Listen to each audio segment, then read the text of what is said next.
Hello दोस्तों, मैं doctor Gita Awasthi नई कहानी के साथ आपसे मुखातिब हूँ।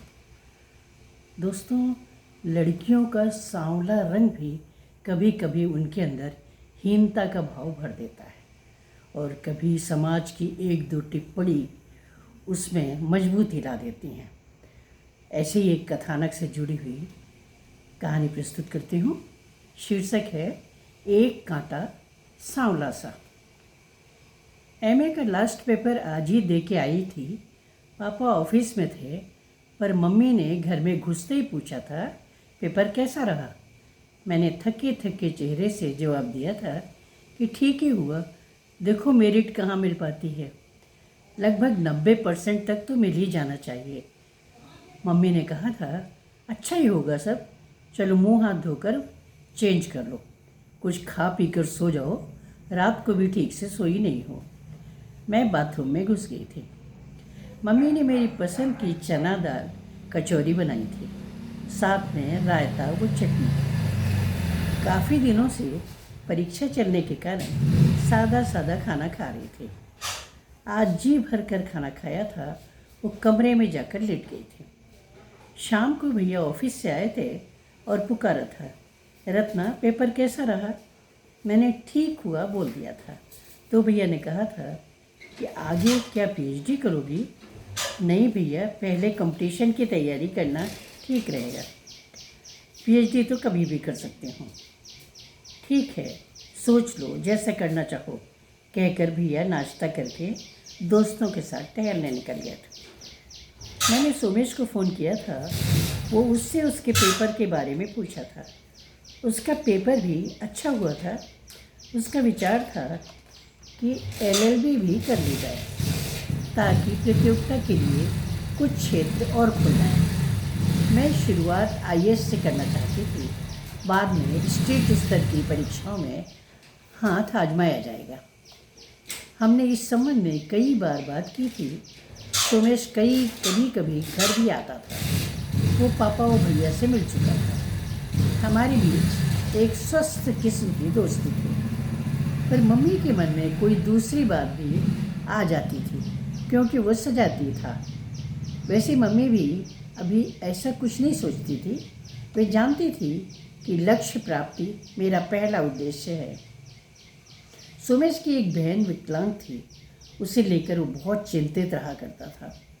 गांव में उसका एक भाई रहता था और खेती बाड़ी देखता था। पिता 2 वर्ष पहले सबको छोड़कर चले गए थे। एक बहन स्कूल में टीचर थी। विकलांग बहन बीए पास करने के बाद घर में ही कुछ ट्यूशन वगैरह ले लेती थी। सुमेश भी पढ़ाई के साथ साथ शाम को कोचिंग स्कूल में जाकर पढ़ाता था। टीचर बहन माँ को घर के कामों में वो किचन में सहयोग करती थी। कुल मिलाकर घर खर्च चल जाता था। दोनों बहनों वो दोनों भाइयों की शादी होनी थी, इसकी चिंता माँ को दिन रात रहती थी। सुमेश की आमदनी का एक जरिया और था, वो था कवि सम्मेलनों में जाना। सुमेश अच्छी कविताएं लिखता था। मेरा उससे जुड़ाव का एक कारण उसके गीत व गज़लें भी थीं। मैं खाली समय में उसके गीत व गज़लें गुनगुनाती रहती थी। मुझे गाने का शौक़ था। मैंने वो सुमेश दोनों ने अपने अपने सब्जेक्ट का चुनाव करके परीक्षा की तैयारी कर ली थी। मैं सुबह पढ़ने बैठी ही थी कि पार्वती चाय देने कमरे में आ गई थी। पार्वती हमारे घर में बर्तन मांजती थी, वो मम्मी की रसोई में हेल्प कर देती थी। आज उसका चेहरा कुछ उतरा हुआ देख मैंने टोका था, क्या बात है पार्वती, तबीयत ठीक नहीं है क्या। नहीं बिटिया, हमारी तबीयत तो ठीक है, मगर छुटकई बिटिया के फिर बिटिया हुई गए। एक बिटिया पहले ही रहा है, अब ससुराल वाले कहा था कि हम ना विदा करेंगे, तो वहीं रखो। कहते हुए पार्वती की आंखों में आंसू आ गए थे। पार्वती पहले भी मम्मी से कई बार पैसे एडवांस में ले चुकी थी। मैंने उसे समझाते हुए कहा था कि बिटिया की ससुराल वालों से कह दो कि लड़की या लड़का पिता की तरफ से बनता है, माँ की तरफ से कोई हिस्सेदारी नहीं होती। पार्वती समझने की कोशिश करते हुए मेरा चेहरा देखती जा रही। मन सोचने पर विवश हो गया था। मैंने किताब उठाकर एक तरफ रख दी थी। भला पार्वती जैसी 4 पैसे कमाने वाली महिलाएं जिंदगी भर अपनी बेटियों व नातिनों का खर्च कैसे उठा सकती हैं? उस पर शराबी पति मजदूरी करके 4 पैसे लाता है और उससे ज़्यादा की शराब पी जाता है। नातिन को दूध नहीं तो 2 रोटी तो चाहिए। अब दूसरी नातिन हुई है तो बिटिया को गुड़ सोठ का इंतजाम तो करना पड़ेगा। दामाद ने तो अपने से मना ही कर दिया है। साल भर पहले बड़ी बिटिया को भी पार्वती ने पंचायत करवा के विदा किया था। दामाद उसे साथ ले जाने को ही तैयार नहीं था। कहता था, काली माई से मेरी नहीं निभेगी। पहली बार में ही ईश्वर कृपा से उसे लड़का हो गया था। ससुराल में भी अब उसकी इज्जत हो गई है। मगर पार्वती कह रही थी कि बिटिया खुश नहीं है, क्योंकि दामाद अब छोटे भाई की बीवी पर नज़र गड़ाए है। वो सुंदर है। वो सोच रही थी कि ईश्वर ने सारे कष्ट नारी जीवन में ही क्यों डाल दिए। लड़की हो तो प्रताड़ना उसे, सांवली हो तो सब कष्ट उसे ही दिए जाते हैं। पति सांवला हो तो कोई उसमें कमी नहीं ढूंढेगा। खाता पीता है, घर में समृद्धि है, पद प्रभावशाली है, ये पैमाने हैं वर को नापने के। मगर लड़की का सांवला होना उसकी बहन बहुत बड़ी कमी है। मगर लड़की का सांवला होना उसकी बहुत बड़ी कमी है। रत्ना आईने के सामने जाकर खड़ी हो गई थी। वो स्वयं भी तो सांवली है। भैया अभिषेक गोरे हैं, मम्मी पर गए हैं और वो पापा पर। सोमेश के घर में सभी सुंदर हैं। वो खुद, उसकी बहनें, उसका भाई, वो उसकी माँ। ईश्वर ने उसकी सुंदरता चांदनी की कलम से उकेरी है। कभी कभी वो सोचती है कि उसकी शादी में भी तो सांवलेपन का अवरोध आ सकता है। पापा तो करोड़पति भी नहीं हैं कि रुपयों से मुंह बंद कर देंगे। रुपयों के ढेर पर बैठकर अगर वो ससुराल जाएगी भी तो कौन सा सपनों का राजकुमार मिल जाएगा। कद्र तो गुणों की होनी चाहिए। रुपयों से कभी किसी का मन भरा है क्या? जितना भी दहेज दिया जाए कमी तो निकाल ही दी जाती है। उसे सोमेश की याद आई थी, वो उसके परिवार के सदस्यों के लिए। भगवान ने उसके घर में सुंदरता तो दोनों हाथों से लुटाई है। सोमेश के घर में वो सभी से मिल चुकी है। स्वभाव से सभी अच्छे हैं। उसे भी घर के सदस्य जैसा ही मानते हैं वे लोग। मम्मी ने आकर बताया था कि पार्वती ने 2000 रुपये एडवांस मांगे थे, दे दिया है। अब बेचारी कहाँ जाए मांगने, और फिर हम भी उसके हट जाने की स्थिति में नहीं हैं। काम छोड़ देगी तो दूसरी बाई कहाँ ढूंढते फिरेंगे। पार्वती स्वभाव से भी अच्छी है, चोरी चकारी की आदत भी नहीं है, और फिर परेशानी तो उसके सिर पर आई ही है। माँ ने बताया था कि खाना तैयार है। इस बीच मैं सिर्फ वैचारिक गुदेड़गुड़ में पड़ी रही। क्या करें निम्नवर, बच्ची होने की जिम्मेदारी से उसके दामाद ने हाथ झाड़ लिए, लेकिन वो तो अपनी बेटी की जिम्मेदारी से हाथ नहीं खींच सकती। शायद इसीलिए नारी को परिवार की धुरी माना जाता है। वो खाना खाने चली गई थी। सोचा था थोड़ी देर आराम करने के बाद पढ़ने बैठेगी। जब कभी ध्यान इधर उधर की बातों में भटक जाता है तो फिर घंटों पढ़ाई में मन नहीं लगता। उसने खाना परोस कर खाना खा लिया था। मम्मी को कम से कम थोड़ी देर तो आराम मिल जाए। सुबह 5 बजे मम्मी उठ जाती हैं, कुछ हैवी से नाश्ते की तैयारी करती हैं, नाश्ता बनाती हैं, नहा धोकर खाना बनाती हैं। पार्वती उनकी हेल्प कर देती है। मम्मी पापा का वो भैया का टिफ़िन तैयार करके देती हैं, पानी की बोतल भर के रखती हैं। उसके बाद मम्मी अपना, वो अगर मैं घर में हूँ तो नाश्ता लगाती हैं और हम नाश्ता करके चाय पीते हैं। उस समय चाय मैं बना लेती हूँ, मम्मी फिर से अपने घरेलू कामों में लग जाती हैं। सच में नारी चाहे किसी भी वर्ण की हो, पहाड़ की शिला होती है जो अपने ऊपर बने मंदिर का बोझ हमेशा अपने सीने पर संभाले रखती है।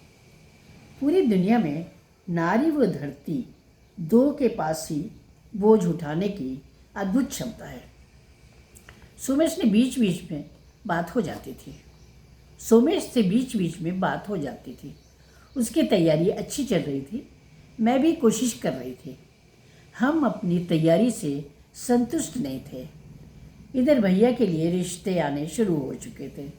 मम्मी ने भी दबे छुपे शब्दों में अपनी थकान का बखान करना शुरू कर दिया था। भैया मुझसे 3 वर्ष बड़े थे। रिश्तेदारों ने भी दबाव डालना शुरू कर दिया था कि आप क्या बुढ़ापे में लड़के की शादी करोगे? शादी की भी एक उम्र होती है। सामने आए हुए 2-3 रिश्तों में से एक रिश्ता पापा व मम्मी की पसंद से चुन लिया गया था। मैं, मम्मी व भैया लड़की देखने गए थे। लड़की सोनल बहुत ही सुंदर थी, भैया को अच्छी तरह मैच कर रही थी। मम्मी भी बहुत खुश थी। सोनल को चेन पहना दी गई थी। मैंने दोनों के फ़ोन नंबर एक दूसरे को दे दिए थे। सोनल का परिवार भी बहुत ही व्यवहार कुशल था। बातचीत के दौरान मम्मी ने पापा से कई बार कहा था कि दुल्हन तो गोरी ही अच्छी लगती है। बातचीत चढ़ावे की साड़ियाँ वो ड्रेस मटेरियल खरीदने के संबंध में हो रही थी।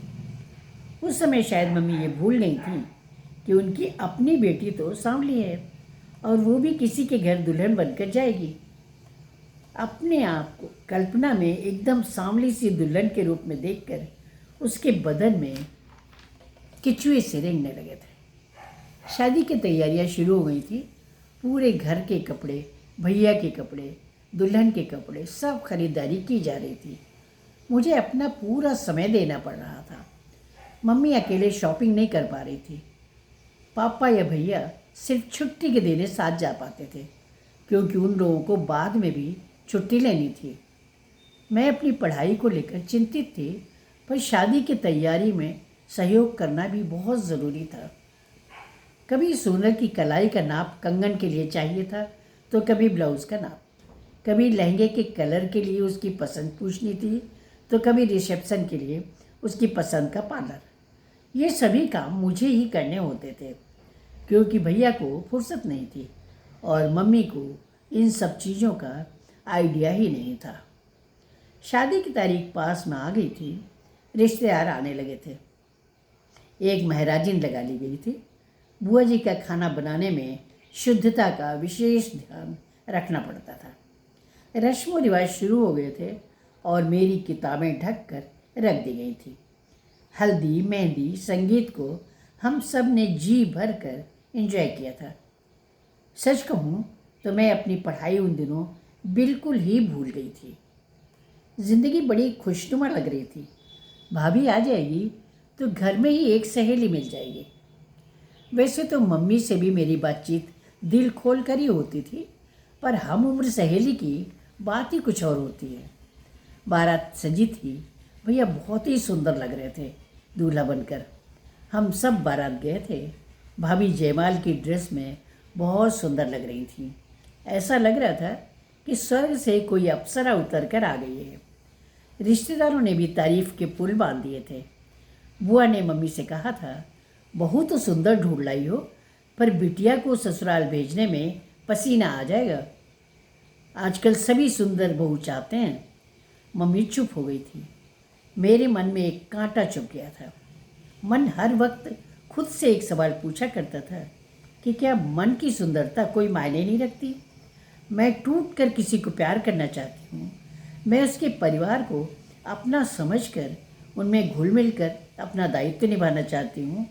मैं सीमित साधनों के साथ भी अपने परिवार को खुश रखकर स्वयं भी खुश रहना चाहती हूँ। क्या परिवार के जरिए एक अच्छे समाज की संरचना की कल्पना बेहतर नहीं है? गोरा रंग ही हर क्षेत्र में सफलता की गारंटी है। खैर, शादी का शोरगुल ख़त्म हो गया था। रीति रिवाज निपट गए थे। भाभी दोबारा घर आ गई थी और मैंने अपनी स्टडी टेबल संभाल ली थी, क्योंकि परीक्षाएं ठीक 1 महीने बाद शुरू होने वाली थी। मन बहुत डर रहा था। पढ़ाई बहुत ही कम हो पाई थी। इधर सोमेश से ज़्यादा बात भी नहीं हो पा रही थी। मैंने उससे पूछा था तो उसने बताया था कि उसने पूरे कोर्स पर एक बार नज़र डाल ली है और अब रिपीट करेगा। मेरे हाथ पैर फूल गए थे। हे भगवान, मैं तो कुछ भी नहीं कर पाई थी। मैंने खुद को हिम्मत बंधाई थी और तैयारी में जुट गई थी। परीक्षा हुई थी और मैंने रिजल्ट के बारे में सोचना छोड़ दिया था। घर में मम्मी व भाभी के साथ खूब एंजॉय करने लगी थी। कभी शॉपिंग तो कभी पिकनिक, कभी घर में ही पिकनिक और किचन में नई रेसिपी ट्राई करने का हंगामा। भाभी के साथ अच्छा लग रहा था। दोपहर को सोमेश का फ़ोन आया था। वो बोला था, आजकल किस दुनिया में रहती हो? रिजल्ट आ गया है, कुछ होश है? मैं चौंक पड़ी थी। हे भगवान, मेरा क्या हुआ? मैं तो डूब गई होंगी। नहीं, बच गई हो, मगर वो किनारा नहीं मिला जो तुम चाहती थी। तुम आईएफएस बनी हो। ओह, मैंने राहत की सांस ली थी। चलो, कुछ तो हुआ। फिर मैंने उससे पूछा था कि तुम्हारा किस में हुआ? उसने कहा था, ऐसे पूछ रही हो जैसे मैं सेलेक्ट हो ही गया हूँ। मैंने कहा था, पक्का तुम आईएएस ही बने होगे। सोमेश ने कहा था, तुम्हारा अंदाज सही है। मेरे साथ रजत व कर्ण का आईपीएस में हो गया है। मैंने पूछा था, ये लोग कौन है? तो उसने बताया था कि एक शर्मिला सा लड़का रजत मेरे ग्रुप में साथ में रहता था। कर्ण उसका भाई है। मैंने सोमेश को बधाई दी थी। सोमेश ने कहा था, घर आकर सबको मिठाई खिलाओ और बधाई लो। मैं हंस दी थी। मैंने फ़ोन रखकर सबको खबर सुनाई थी। सबके चेहरे खिल गए थे। मम्मी ने कहा था कि तुम्हारा समय तो बहुत ख़राब हो गया था, मगर ईश्वर ने कृपा बरसा दी। मम्मी ने भैया से मिठाई मंगाई थी। वो शाम को भगवान को प्रसाद चढ़ाया था। रजत व कर्ण भी हमारे घर शाम को आए थे, सोमेश के साथ में। सभी बहुत खुश थे, पर अपनी पोस्ट को लेकर चिंतित थी मैं। हे भगवान, कहाँ जंगलों में भटकती फिरूंगी। तुम तो कभी कभी पिकनिक मनाने चली जाया करना, बाकी तो जंगल में सबॉर्डिनेट भटकेंगे, कहकर सोमेश हंसने लगा था। थोड़ी देर में रजत ने मम्मी से कहा था, मैं आपसे कुछ बात करना चाहता हूँ। मम्मी उसके साथ कमरे में चली गई थी। भाभी सबके लिए चाय नाश्ते का इंतज़ाम कर रही थी। मेरा दिल जोर से धड़कने लगा था। ऐसा क्या है जो वो मम्मी से अकेले में बात कर रहा है? मेरे वो सोमेश के दोस्ताना संबंधों को तो वो जानता ही होगा। थोड़ी देर में वे लोग वापस आकर सबके साथ बैठ गए थे। वो बातचीत में हिस्सा लेने लगे थे। कुछ देर बैठकर वे सब लोग वापस चले गए थे। उन सभी चयनित लोगों ने एक दूसरे को बधाई दी थी और कामना की थी कि सबकी पोस्टिंग आस पास ही हो। सब चलते समय हंसने लगे थे कि मुंगेरी लाल के सपने तो सजो लिए हैं, पर देखो क्या होता है। रात को खाने के बाद पापा, मम्मी, भैया, भाभी वो रत्ना साथ में बैठ गए थे। भाभी ने सबको दूध लाकर दे दिया था। मम्मी ने रजत से मुलाकात के बारे में सबको बताया था। ये भी कहा था कि वो रत्ना को हमेशा से पसंद करता आ रहा है और उसने शादी के प्रस्ताव को कई बार ठुकरा दिया है। वो जब उसे वो रत्ना दोनों को उसका लक्ष्य मिल गया है तो उसने प्रस्ताव रखा है। पापा ने मुझसे पूछा था, तुम क्या कहती हो रत्ना? मैंने कहा था, अभी ज्वाइन करने दीजिए, फिर सोमेश का रवैया देख लेने दीजिए। अभी जल्दी भी क्या है, बाद में देखेंगे। मैं अपने कमरे में आ गई थी। रात को सपने सजाते सजाते बहुत देर हो गई थी। सुबह उठी थी तो चाय तैयार थी। मम्मी ने पूछा था, आज क्या लोगी नाश्ते में? लंच में क्या बनाऊं? आज सब कुछ तुम्हारी पसंद का बनेगा। मैं मुस्कुरा दी थी। भैया ने कहा था, संडे को मेरी तरफ से एक मनचाही मूवी। पापा ने नई ड्रेस दिलाने को कहा था। तो भाभी ने हंसते हुए कहा था, रत्ना दीदी, मैं हर जगह जाने में आपका साथ दूंगी। सब हंसने लगे थे। 2 दिन बाद मम्मी ने कहा था कि तुम्हें बधाई देने सोमेश घर आया था, तुम्हें भी उसके घर जाना चाहिए। मैं शाम को सोमेश के यहाँ गई थी। सब बहुत खुश थे। वो अच्छे से मिले थे। सोमेश की बहनों का सौंदर्य देखकर ऐसा लगता था कि विधाता ने उनको अपने हाथ से गढ़ा है। यहाँ तक कि सोमेश की माँ भी किसी मूर्ति के जैसी लगती थी। सब लोग कुछ देर तक बैठकर बातें करते रहे थे। थोड़ी देर बाद मैं वापस चली आई थी। सोमेश मुझे छोड़ने आया था। हम लोगों की ज्वाइनिंग डेट आ गई थी। 1 सप्ताह बाद मुझे ज्वाइन करना था। अभी तो ज़िले में ही ज्वाइन करवाया जा रहा था। शाम को सोमेश का फ़ोन आया था। उसने अपनी व रजत तथा कर्ण की पोस्टिंग के बारे में बताया था। कर्ण को पोस्टिंग बाहर दूसरे ज़िले में मिली थी, लेकिन सोमेश और रजत को पोस्टिंग यहीं इसी ज़िले में मिल गई थी। अगले दिन सोमेश का फ़ोन फिर आया था। उसने कहा था, मैं आज तुम्हारे सामने एक अलग प्रस्ताव रखने वाला हूँ। वो ये कि क्या हम जिंदगी के इस सफ़र में साथ साथ चल सकते हैं। तुम मुझे मेरे परिवार की जिम्मेदारियों को अच्छे ढंग से समझ पाओगी, बजाय किसी दूसरी लड़की के। प्रस्ताव तो कई आने लगे हैं, पद ही ऐसा मिल गया है। एक रिश्ता तो इनकम टैक्स ऑफिसर की लड़की का है, जो बहन की शादी, एक बंगला, कार, विकलांग बहन का जॉब, सबकी गारंटी ले रहे हैं। मैंने पहले तुम्हें पूछना ठीक समझा।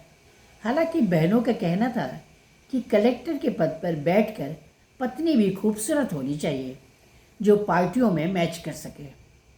मैंने सोचकर बताने को कहा था। सोमेश ने कहा था, टेक योर टाइम।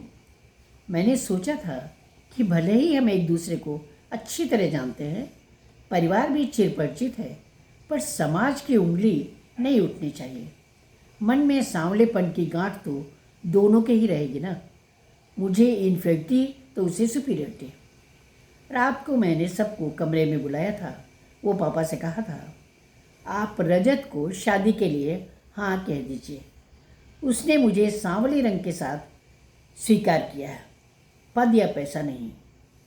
मैंने सोमेश को फ़ोन कर दिया था कि हम दोनों की शादी में ज़रूर आना। नमस्कार।